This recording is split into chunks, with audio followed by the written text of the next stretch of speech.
because I wasn't recording Janet, although I should. And what I really loved is that someone said, Kara said, now that is a song that makes you want to participate in a Zoom meeting. Great way to kick off a Zoom. I love kicking off everything with music. And I usually try to kick off a lot of my speaking engagements with music just because, you know, it's weird, it's awkward, it's silent. And then it just gives you something to kind of pump yourself up. So wherever you're listening right now, Facebook Live. Hi, everyone on Facebook Live. Hi, everyone on the webinar. Please let me know where you're from. There's over 300 of you right here. And if you're listening on my podcast, if you're a Nonprofit Nation listener, then welcome, because I will be uploading the podcast. I will be uploading this audio to my podcast tomorrow. So I just love to use audio in the beginning because, as someone said, it's a great way to make sure that you're here. We're ready to start. We're kind of going to jump in. Oh my gosh, Montana, Boston. I know we have a lot of Boston people. Idaho, Switzerland. I just love to see where you're all from. And also, I can send the chat transcription, I mean, if people are interested, at the end. But what I would encourage you to do is to put your questions, if you have questions, into the Q&A. But I love that, oh, someone's in the witness protection program and unable to say. Okay, well, you know what? You don't have to say where you're watching from. Australia, what time is it in Australia? Oh my gosh, Santa Barbara, California. Oh my gosh, Chad. Hi, Chad. Oh my gosh, I see some really familiar names. Dallas, Ventura, it's going so fast. 6 a.m. in Australia. Wow. Well, thank you, Sally. I love Australia. I spent some time there and lived there for a while, and I love it there. And I'm sure it's warmer than Boston, although Boston right now is 40 degrees and not that bad. So let's get it kicked off, because I know you're really anxious. You've got a lot of questions. I had such a fantastic response to this webinar and to this topic. And I wanted to do this to celebrate the doors being open to social media for Social Good Academy, and just to say thank you so much for being in my community, being on my list, and just being a part of all the stuff that I'm doing. So you're in the right place here. All right, some housekeeping. You will get the recording and the slides. If you're on Facebook Live, or if you are on the podcast, you will not be able to get the slides. I will put them up on my website, jcsocialmarketing.com. I will send out a link to access the recording and the slides. Put your questions in the question box. Now, the chat, as you can see, we're almost at 400 people. Martha's Vineyard, New Delhi. That's amazing. So as you can see, we are a huge group today. So the chat's going to move probably pretty quickly. So if you do have a question for me to answer at the end, I will answer as many as I can. And just make sure you put it in the questions box. That's why I like the webinar format when I have a huge group, because as much as I'd love to see your faces and hear you, it just can get overwhelming to try to find the questions in the chat. I like the Q&A function. So be respectful of others. You know, this is a space for curiosity, engagement, discussion. No question is too small. No question is ever stupid. If you have an answer and you want to answer someone in the chat, just be respectful of them. I love when people interact. And I know that a lot of you here have great advice and great experience and are doing wonderful things that could help other nonprofits. So feel free to chime in. I mean, I don't have all the answers, you know, I have some answers and I have some ideas, but I don't have all the answers. So what are we going to cover today? We are going to cover the social media trends that nonprofits need to consider as we enter 2022. Then the 4 areas of social media management, how to schedule your 20 minutes per day, and some tools to help you streamline. Now, this is a free webinar, and I just want to tell you a little bit about me, because sometimes on these webinars, and especially if you're listening maybe to the podcast on the Facebook Live, you don't know who I am. This is my favorite photo of the 4 of us. It's pretty old. It's from the Boston Pride Parade in 2019. I really would love to go to another Pride Parade, but it's been canceled the past 2 years. So I'm a mom of 2. Most of you might know I have a daughter who is now 12. So this is clearly an old photo, and a son who is 7. I host the podcast Nonprofit Nation, available anywhere you listen to podcasts. I've written a couple of books, and I'm a former development and marketing director. I have worked for really small community-based organizations and really large organizations as well. My favorite recent show is Yellow Jackets. And if you watch Yellow Jackets, I really want to be Misty for Halloween. I love it. I've watched it all the way through, and I really want to watch it all the way through a second time. Yellow Jackets is awesome. My favorite candy is Swedish Fish, and I run Social Media for Social Good Academy. I'm just going to give you a quick pitch for that, like 10, 20 seconds, and then we're going to get into the content. So if you don't know what the Academy is, I run a live training program. It goes 5 weeks, and I only run it once a year. And I see a lot of actual graduates on this webinar. I see some names of some graduates, and it's really for people, even if it's not your full-time job, especially if it's not your full-time job. I don't think I've had one student where social media is their full-time job.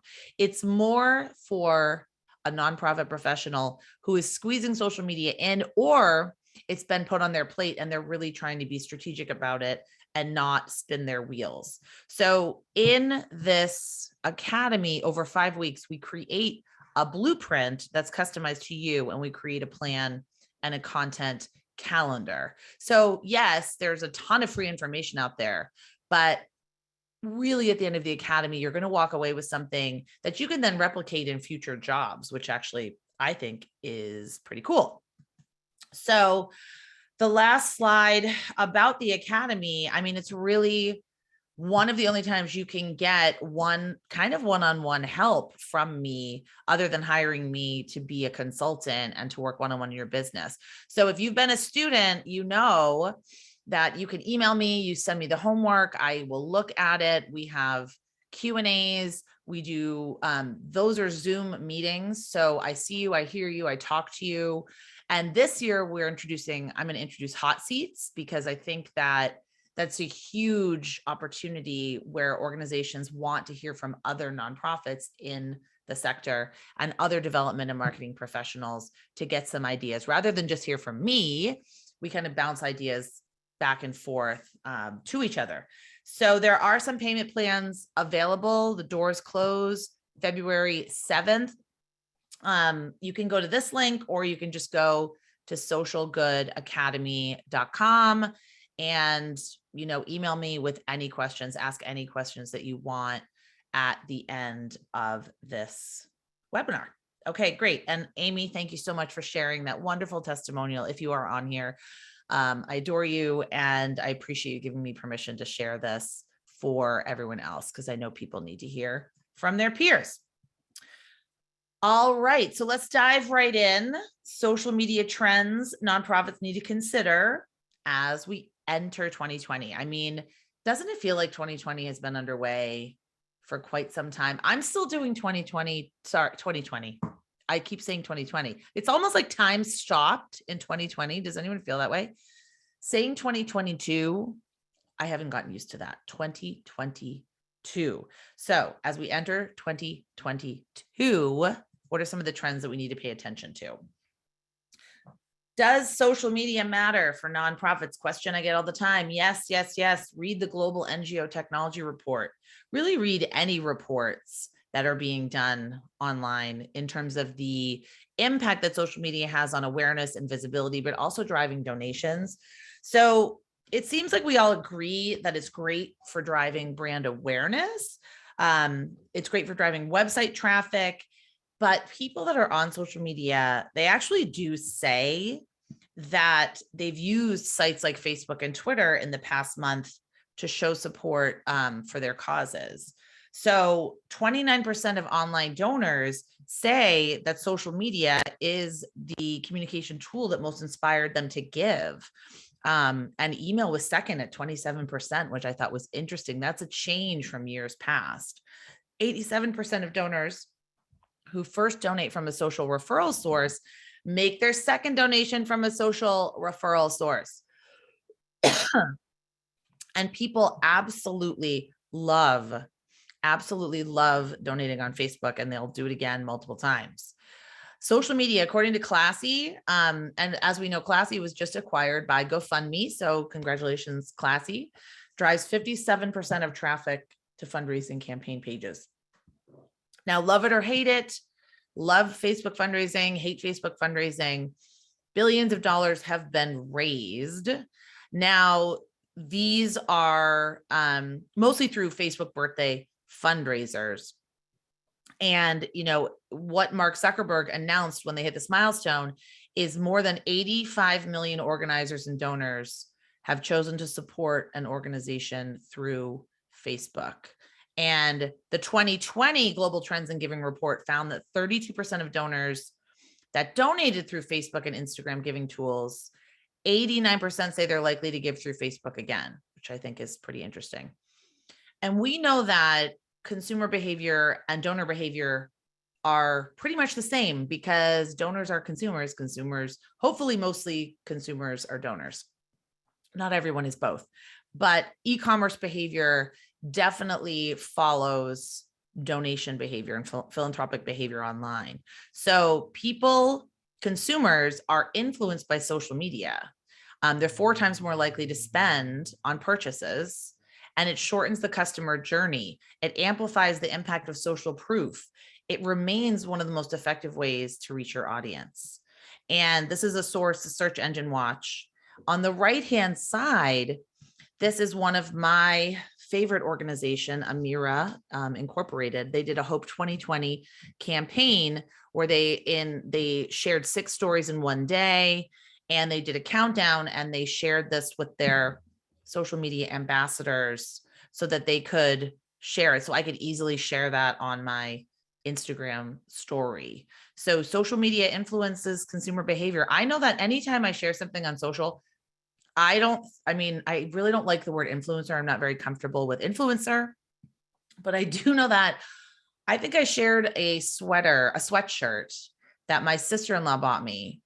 And it says, "I'm so freaking cold." And actually I wear it almost every day because it's the best sweatshirt. I shared that on social media. I probably got 7 direct messages, tons of people asking me, "Where did you get that? Where did you get that?" I'm not even advertising that sweatshirt. I just like that sweatshirt. But because I've built an audience that trusts me and an audience that probably likes some of the similar things to me, people wanted to know where I got the sweatshirt. I got it at the paper store, or she got it at the paper store rather, because I said, everyone's asking me where we got that sweatshirt. So the other big question that I get asked is, my donors are not online, or the statement that I hear, are my donors online? We can't assume that older people don't participate online. Baby boomers and matures are the fastest growing generation adopting social media. Most of them are on 2 or more platforms. So don't assume that your donors are not there. They just might be using it a little bit differently, and they might be on different platforms than your Gen Z donors or your millennials, but they're there. Things to remember. Okay. This is my major philosophy here. The internet does not owe you anything. Okay. These companies, the social media platforms, they are big billion-dollar businesses, multi-billion-dollar businesses. They do not exist, unfortunately, to serve us. Places like Classy, yes, they do.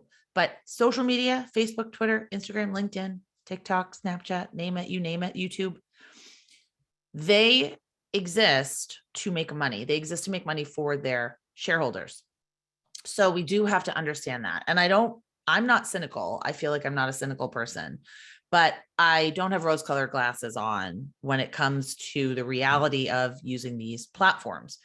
You also have to really spend some time building up trust first before you can start turning on that money faucet. I mean, it's not really a money faucet. It really requires a long-term strategy. It's like exercise. Consistency over time is key. It's a marathon and not a sprint. Okay. And your nonprofit might be better suited to Instagram, Somebody else might be better suited to Twitter. Someone else might be better suited to LinkedIn. So that's the real challenge. There is no one size fits all, just like there's no one size fits all exercise program. There's no one size fits all personal training program. There's no one size fits all nutrition program. Social media really is the same in that way. That's a great analogy. So why would we even use it? Why do we care? Why do we want to use it? Well, other than pushing out promotions, there are a lot of other reasons to use it. You want to increase transparency. You want people to see what you do, who you are, why you do it. You want to solicit feedback because you can get real-time, authentic feedback. Maybe you want to, see what you do through a new lens, get a fresh perspective. You want to be relevant. You want to be alert and responsive to conversations around your cause and your industry. You want to inform and catalyze, current marketing and fundraising efforts. Those are some really great reasons to use social media. So, wait, did I have an example? No. So beyond pushing out marketing messages, I think it's so important that we understand, just like in our personal life, what we share on social media affirms our values, our belief systems, what we stand for, and it helps us reach more people who think maybe like us, want to learn more, and might want to get involved in our work. So this is why showcasing your impact, telling great stories, encouraging conversation, sharing your vision, it's a great way to use social media. So it can't just be, okay, promoting our event, promoting our gala, promoting our annual report, promoting the public phase of our capital campaign. It really needs to be baked into your overall philosophy about how you communicate with your donors and how you communicate with your supporters. So we need to start looking at social media as a way to explain what we stand for, what we're trying to change. So what's wrong? What is the problem that we're working on? Why is it important? How are we working to solve it? And what are our core values? And we also have to understand that many people will not resonate. It won't resonate with a lot of people, but the people that it does resonate with, hopefully we will be able to bring them a little bit deeper into the fold. We're selling a better world. Okay. That's what we're selling on social media. We're selling our vision of the world. And I want to encourage you to fit it into your overall strategic plan. So it doesn't replace anything. And I think this is incredibly important. Anything that's working doesn't replace it. It just augments it and enhances it, and hopefully becomes a part of everything else that you're doing. And it works best when it's incorporated with offline, with multi-channel, with everything else that you're doing. So the first part of the webinar, the 4 areas of social media management. And these are really where you're going to split your time when we talk about how to split up your time into 20 minutes. But these are the 4 areas that you are responsible for if you're the only person responsible for social media at your organization. The first area is research and listening. So we need to think of ourselves as journalists and documentarians. We need to be looking for what's interesting, what's relevant, what's the hook, what's the angle, what's the emotion, what's going to captivate our audience and get them wanting to learn more. So research and listening. I love this from Albany Public Library.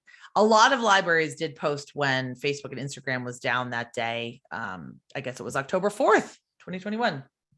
A lot of libraries posted, a lot of museums posted, but this is research and listening and constantly just seeing what's going on, being aware of the trends, being aware of the influencers, being aware of the other conversations, the hashtags in the industry. So some of the tasks that this might entail, these are not prescriptive.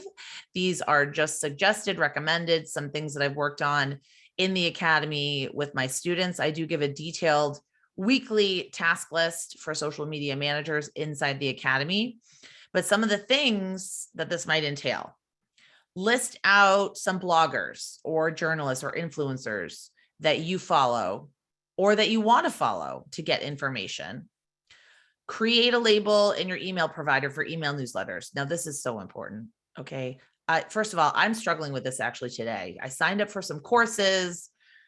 I have so many email newsletters I want to read. I need to put them all in a separate label and a file, time block out and say, okay, I'm going to spend an hour tonight just like going through. I also got this amazing, I got the Remarkable. I treated myself and it is phenomenal. It's like a Kindle, but you can write on it. It's amazing. So you can read ebooks and stuff on it. So I got that because I think it's very hard for me to read emails on my phone or read emails on a tablet. I needed something that was like a Kindle / a notebook, and it's awesome. What else this can entail? Writing down 3 hashtags. What are the hashtags that you think your audience might follow? What are the hashtags that you follow? And make a commitment to follow them on social media. Collect screenshots, collect examples in a Google Drive. I have a gigantic Google Drive of examples, and oh my gosh, my phone, everything is just cluttered with screenshots of examples and ideas. So those are some examples of where you could spend your time doing research and listening. The second piece of social media management is content creation and curation. So this is where you're going to create and curate the best content for your audience. And this is where the rubber hits the road, like making videos, making graphics, taking risks, creating visuals, and really thinking about what's going to be provocative, interesting, and relevant. It might mean trying new things, maybe going on live on Facebook, maybe sharing Instagram stories. It does require persistence and constantly looking out for great photos, video stories, and mission moments within your organization. What can you share? What kind of content can you create? So some of the things this might entail: write down the 5 to 10 topics, stories, types of posts that your audience likes and responds well to. How many of these posts can you create with original content? How many can you curate from trusted, relevant sources? And creating videos, graphics, and photos. So curation is what I do on Twitter. So I share my own blog posts, but I also share other helpful information that I think would benefit my audience. So things from, Nonprofit Tech for Good, or things from Beth Cantor or Stanford Innovation Review, that kind of thing. So that's curation. You have to think about it like you're a curator at a museum and you're kind of putting the pictures together all in an exhibit. So in module 3 of the Academy, we actually create a content calendar and I have a content planner that I use inside the Academy, but this is just some of the topics, some of the tasks that you might complete when you're scheduling out your content creation and curation. The third bucket is community management. Now remember, social media is a two-way street. And I've told the story before, I'm going to tell it again. When I started my business, I was called in to do the social media management for the city of Beverly, for the mayor in the city of Beverly, where I am from. Used to live, I moved to the town next door. And when I met with him, and he is a lovely gentleman, he said, okay, can I do the social media where I can turn off all the comments, I can turn off the messaging, and it's just posting? And I said, well, that sounds like either a blog where you turn off the comments or a billboard. That sounds like a newspaper ad. That's not the point of social media. Once you open up this can of worms, this delicious can of worms, you cannot unopen it.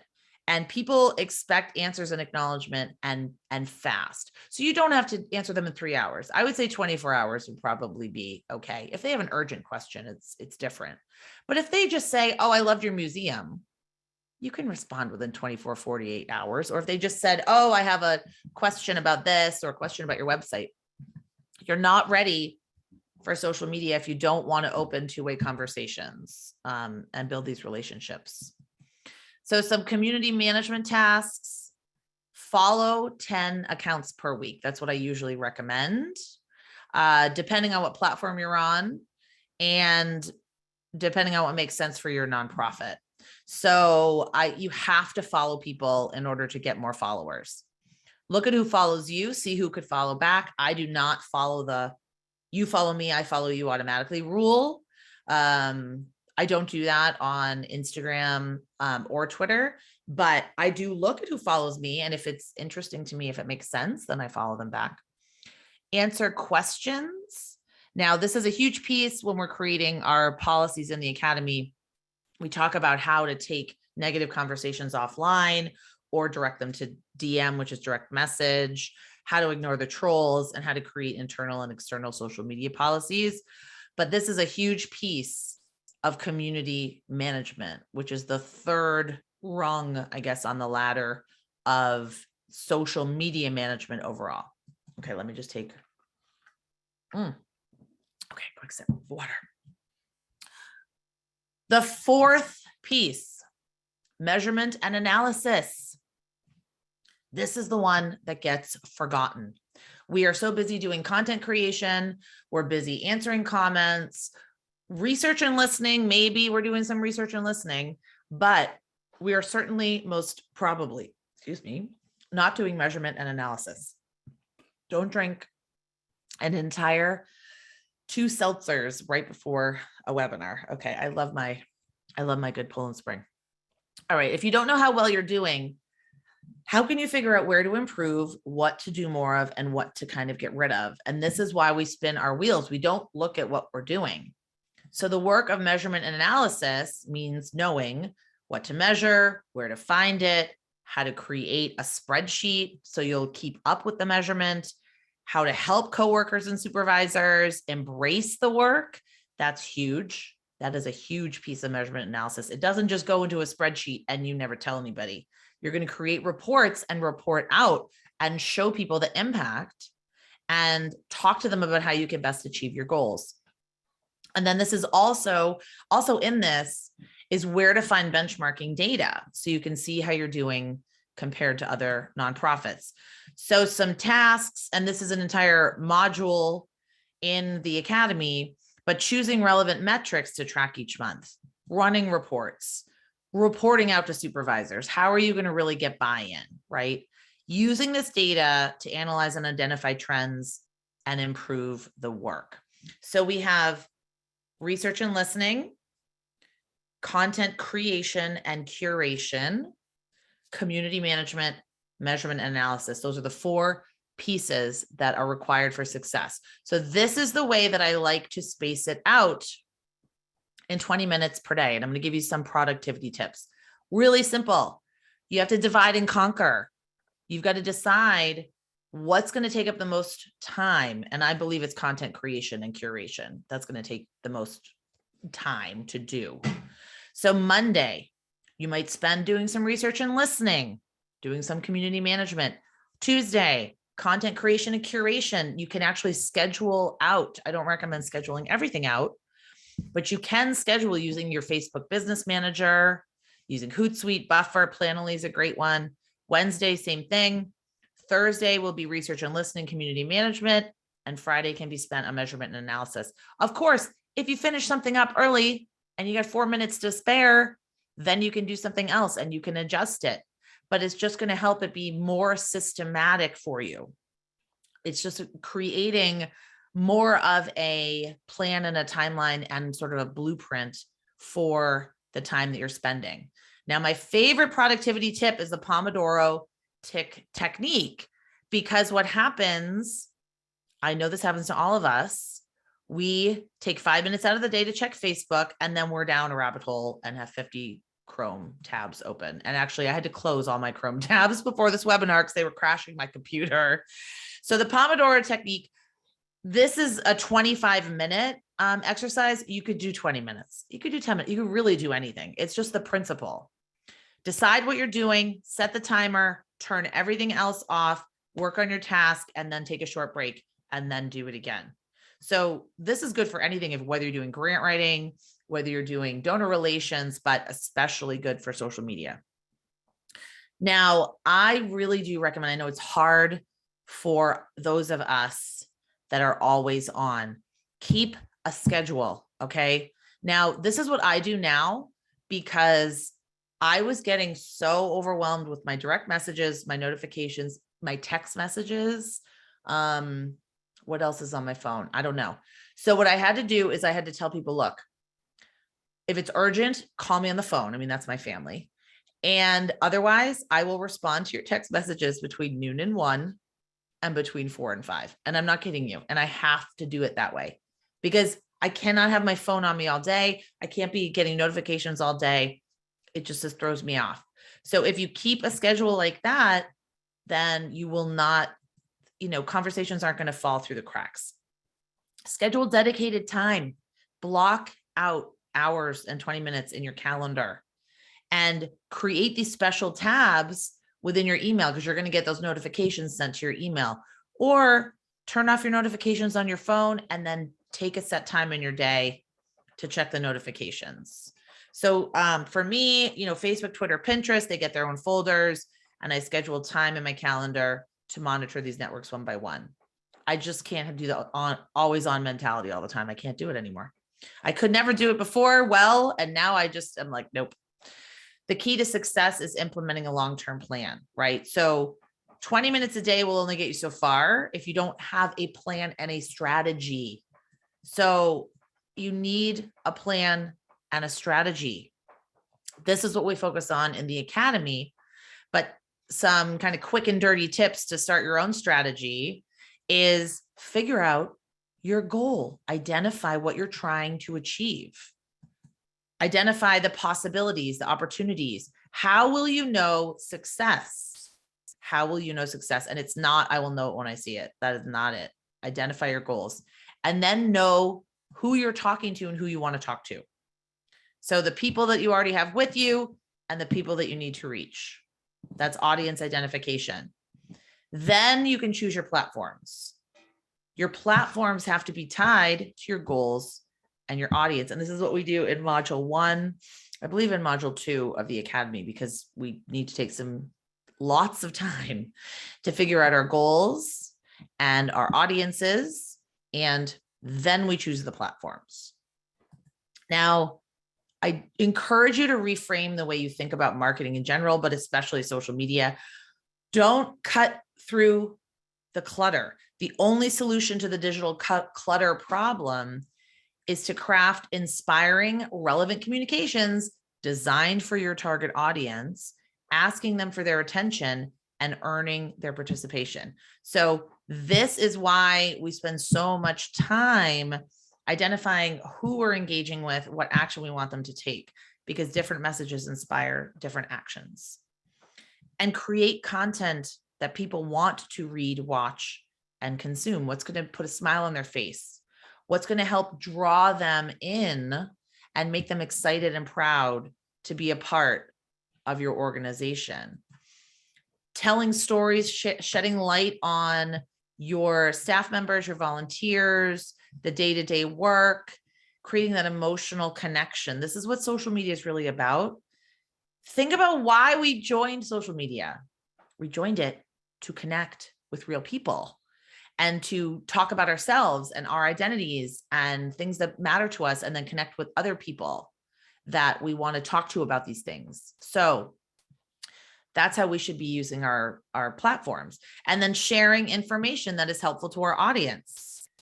Susan G. Komen, Florida did a whole series of Zooms live, actually Facebook Lives, when COVID first hit in 2020, because people were frantically asking them questions. They didn't know what to do.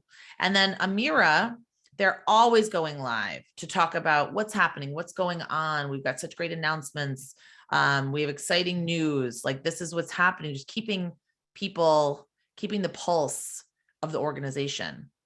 Road Scholar, they share a lot of great graphics and quotes to get people inspired. They know that female empowerment is a huge, important issue to their audience.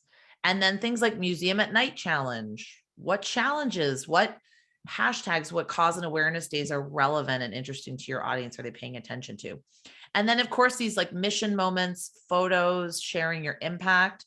That is a great use of your time on social media. This is what people want to see.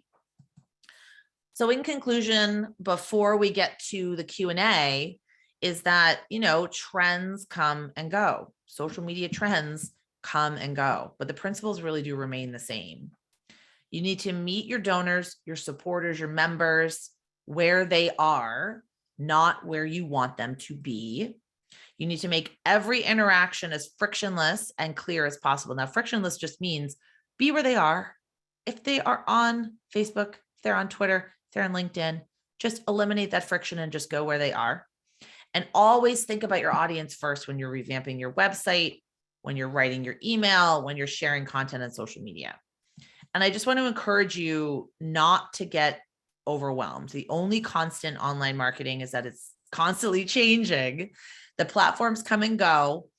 Focus on building a real community that will follow you. So I always like to end with the battle-tested tools, always the same ones, because I love these tools. I use them almost every single day. Canva, you can get a free premium account if you are a nonprofit. Animoto for video, Lumen 5 for video. WordSwag is a mobile app I like to use for graphics. If you have other apps that you like, I see the chat is kind of like going crazy. And I haven't been paying attention to the chat, but that's fine. If you have other tools that you like to use, please put them into the chat so everyone can see. Just make sure that the to section is set to everyone. So others for scheduling, I personally use Buffer. I really like Buffer. And I also use Facebook Business Manager. And those are really the only two I use. But I know Hootsuite is a great nonprofit discount. Later is fantastic. There are so many tools that people really like to use. Okay, so let's see. My ending thoughts. So, oh, someone says Flip Snack. Flip Snack is cool. Okay, Word Tune. Very cool. What do we have in the chat? Oh, can you show the last slide again? Sure, why not? Oh, this one. So this is scheduling. How do we get Canva for free? Go to canva.com/nonprofits. Canva.com/nonprofits/nonprofits. Okay, thank you. Oh, thanks for everyone participating in the chat. So my ending thoughts, the most important piece of advice I can give to you, don't beat yourself up if a few tweets go unanswered. You can edit, you can clean up. Tomorrow's another day, right? Done is better than perfect. Done is better than perfect. Now, that doesn't mean being sloppy. That doesn't mean grammatical errors, let's just be real. I am not into that kind of done, but done is better than perfect. If it's holding you back, it's holding you back. All right, so we're going to get to the questions. This is my last slide. If you do want to join the Academy, socialgoodacademy.com. Like I said, class starts February 7th. I'm so excited. And I see quite a few people joining, and I am thrilled to get started. Oh, also, wait, I wanted to show you, oh, there's so many questions. I wanted to show you the syllabus and also where to get the syllabus. So this is the sales page. Where's the syllabus? The syllabus and the live training schedule. So I'm going to put this into the chat because this is definitely the most important thing that you want to look at, because this is the question I always get. When are the classes? When are the trainings? So we start February 7th. We do a live training once a week and then a Facebook Live. And then I'm usually inside the Facebook group. I'm inside the Facebook group every day, but I always respond to my emails and do a lot of one-on-one. So that's module 1, how to structure your playbook. Module 2, get crystal clear on your strategy and audience.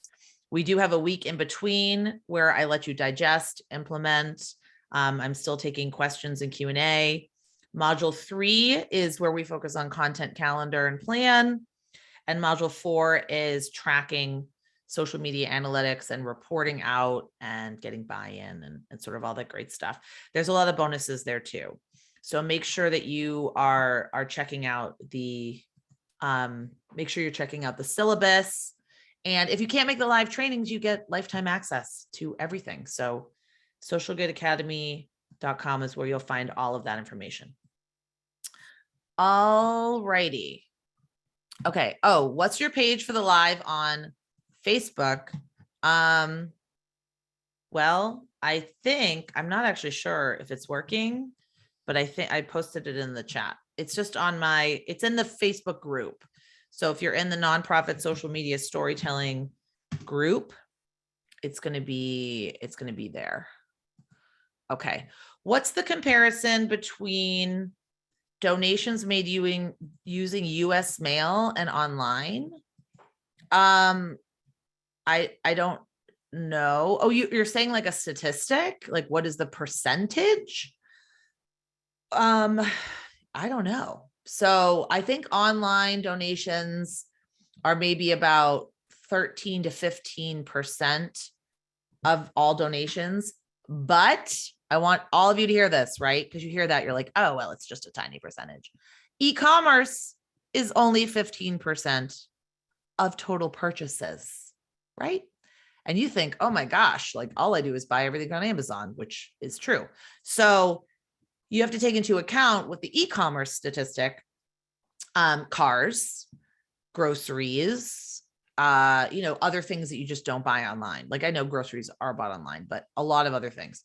So same with online donations. I mean, you're not going to make a $5 million donation to Harvard online. So I think it's a little bit skewed, but I think it's about 13 to 15%.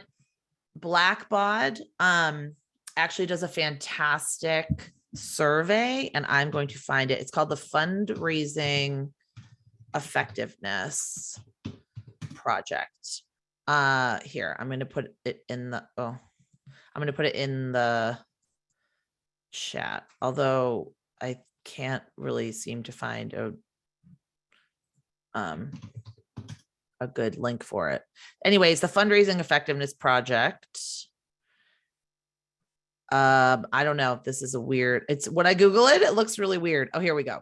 I got it. I got it in the chat. So just Google Fundraising Effectiveness Project. AFP has the link, or Blackbaud has the link to the Fundraising Effectiveness Project. And those are really, really great. Those are great resources for benchmarking and for donations. Okay, Hina says, I understand the importance of social media. It has served our organization well, but we've noticed over the past 2 years that the consumers are passively consuming rather than actively interacting on our platforms. Is that something you've noticed in the field? Yes, absolutely. I have noticed that. So the key here is to know which platforms get the most active engagement. One is TikTok. Okay, TikTok, love it, hate it, however you want to use it. It's designed for engagement. People go on the platform to engage. There's really no passive scrolling on TikTok. At least what I've seen, a lot of it is hearts and comments, sharing, liking, duetting. It's kind of built for engagement. And Instagram used to really be built for engagement, but now I do see a lot more passive scrolling. But the other thing is passively consuming, we really can't know how effective. I mean, we can't say that it's not effective, because for me, I know that I sometimes just go into Instagram. See, I know better. I know to give a heart if I like something on a nonprofit's page, because I know what it means. But I sometimes just go in there and I like to see updates from people. I like to see what's going on. I don't necessarily need to comment on it. So I don't know, passive consuming, I don't think that it's necessarily bad, but it definitely makes it hard to track in terms of metrics. Lindsay says, when should you give up on a platform after how, this is such a great question. After how much time of consistently posting is it time to reevaluate which platforms we use and why? Well, you need module 4 of the measurement and analysis. We talk about this. I can't say for you necessarily what that means, but it's time to give up if you are not getting the results you set out for. If it's not helping you advance your goals, whether that be visibility, connection, whatever your goal might be. Now, 100% of your goal on social media cannot be fundraising. Like, that can't be your only goal. That can't be the only reason you talk to donors, is to get their money. There have to be other things, donor relations, donor cultivation. There has to be a long-term strategy. But if you consistently find that you're not getting the results that you want, you have to go back and define those results. And you have to go back and actually figure out what you're hoping to achieve. But I totally think you can break up with platforms that are not working. Judy, hello, Judy Anderson. Can you talk about amplifying other groups and connecting it to what your nonprofit does? Leading from behind, showing gratitude to others. Yes, I believe a rising tide lifts all ships. And the more that people can see the great work being done in the sector and other people that you're partnering with, or maybe you're in a coalition, maybe there's work being done in your city, in your town, or even in your industry, in your cause area that you want to illuminate. I don't believe in competition in the nonprofit space. I also don't believe in donor fatigue. There's enough money to go around. There's enough money to go around. All right. And what I love is when I see nonprofits working together and when I see people collaborating and when I get the information that I need. It doesn't always have to just be about you, about your agenda, about your mission, about your organization. It's about the cause. It's about the problem you're solving. And if other people have a piece of the pie of a solution, highlighting them is certainly not going to cannibalize your donations. And people get so scared about that. I love that question. All right, Marty, do you recommend Instagram for all nonprofits? I struggle with relevant content on Facebook and Instagram scares me. Okay, Marty, I'm going to ask you a question. Do you think that we should all vacation in Florida? Okay, hold on. My daughter is locked out, I think, and God only knows where my husband is. Do you recommend Instagram for all nonprofits? I struggle with relevant content on Facebook and Instagram. I can't tell you that because I need to know, what is your budget? What kind of content are you creating? What kind of visuals do you have? Like, where's your audience? What are your goals? So there's so many other questions that I need to answer before I could say that. So I would never recommend one platform for everyone. There's just no one size fits all. Emily says, when following people, do you mean other NPOs or your participants or clients? This isn't, you guys, these are great questions. I'm hesitant to follow participants just in case they post things that aren't aligned with our mission. I also find it odd to choose who I would follow as well when it comes to participants. That's okay. There's a lot to unpack there. One, have a social media policy that says we either follow participants or we don't, because you're right. It cannot be arbitrary. It's sort of like my friend Bonnie, who is a teacher. She has a policy. I don't ever follow students. I don't care if they've graduated. I mean, if they're 18 up, if they're an adult, yes. But if they are still a minor, I don't follow them. And that's just her policy. So at least have a straightforward policy. It can't be arbitrary. And when I say follow accounts, I mean bloggers, influencers, other nonprofits, partner organizations, funders, corporations, anything that's really relevant, that's relevant to your mission. Brian says, what are the relevant metrics to track? Another answer I can't give you because I don't know what your goals are, your audience. I don't know what channels you're on, and I don't know what you're trying to achieve.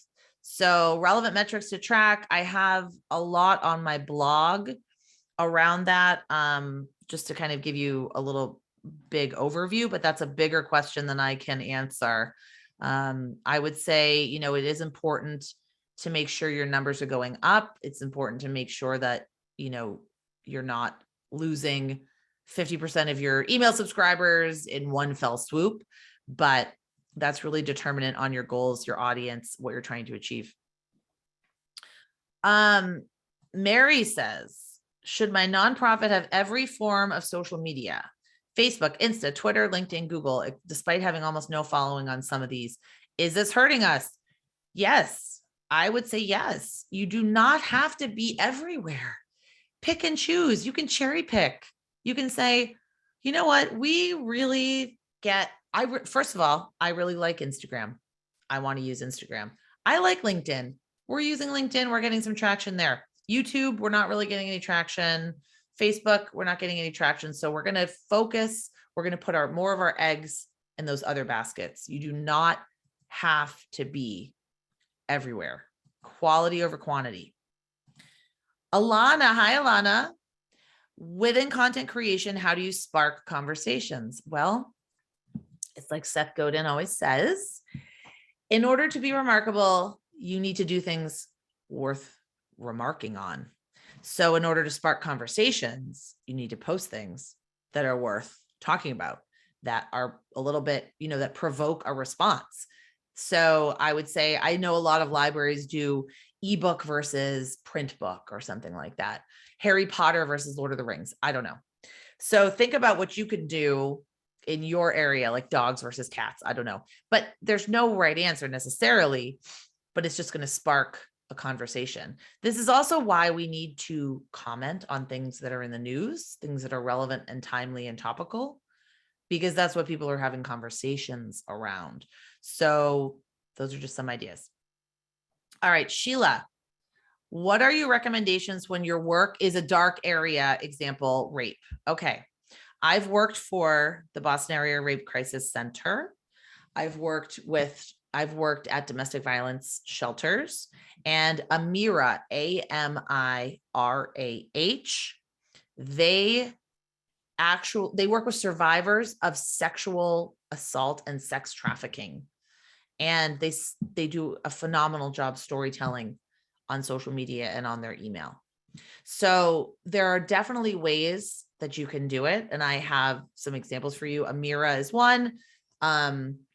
The DoSomething.org, they talk about a lot of dark issues. To Write Love on Her Arms, TWOL, To Write Love, TWLOHA. They are an organization that focuses on suicide prevention and substance abuse and misuse. And they do some really great storytelling. So there's definitely ways to do it. And I've actually worked with a child abuse agency. So there are stories that you can tell that are a little bit uplifting. There are statistics you can share that are provocative. There are definitely content that's going to be interesting and relevant to your audience and to your donors. But stay true to yourself, stay true to yourself and what you believe in and what you're trying to achieve. Leah says, okay, so I'm only going to go until about 3, but I'm going to probably answer 2 more questions. And then, so I think that's what we're going to do. Leah, how do you know which platforms your target audience is using? Well, you either ask them or you look at your analytics inside social media and see if your target audience is there, because they'll give you that analytics data.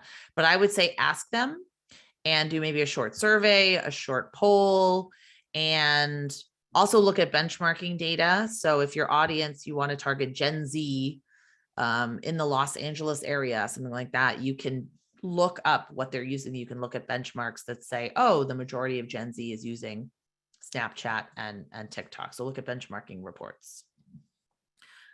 This is an interesting one. Laura, I've never had this question. Can an organization go live too many times in one day? For example, for a 24-hour day of fundraising, would we better going live 6+ times or just once? What's interesting about this question is that I think a lot of organizations are terrified to go live even once. And you're asking me if you could go live 6+ times. Now, I think if you have something interesting to share in a 24-hour day of fundraising, I think that's fine. Otherwise, I would just post on stories like Facebook stories or Instagram stories, updates throughout the day. What I would do is probably have a Facebook Live to announce the campaign at the start of the day, and then one at the end of the day, unless you're doing some kind of live telethon where you're raising money throughout the day and you're actually taking callers or you're asking people for money. I think 6 times would be a lot, but if it's been proven to work, if you've seen it work, then, certainly go with what's working. But for me, I think that it would get kind of confusing. And I would rather you do a very impactful one in the beginning of the day and the end of the day. And then you can share videos through the rest of the day. They just don't necessarily need to be live. Ooh, okay, one more. Oh, Sierra. Hi, Sierra. What's one thing we can tell our directors to convince them we absolutely need to be a part of this academy? I promise I did not pay Sierra to say that. One thing is that you're going to save time and you're going to get better results. So those are two things. But time is money and your time is valuable.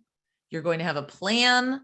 You're going to have a calendar. You're going to walk away knowing exactly what you're doing on Monday, Tuesday, Wednesday, Thursday, Friday, not spinning your wheels, not reading a bunch of blogs, not going to YouTube University, as I call it, trying to DIY it, patchwork it.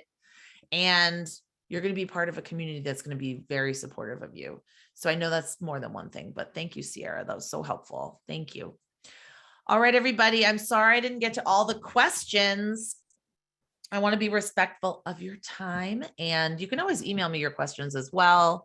I really hope to see you inside the academy, or I hope to see you at another webinar. You will get the recording, you will get the slides, all of that great stuff, and you're doing great work.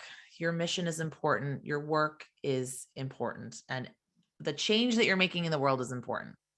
And I value you. And thank you so much for spending an hour with me today. And I hope to see you inside the academy. All right. Take care, everybody. Stay safe. Have a great day.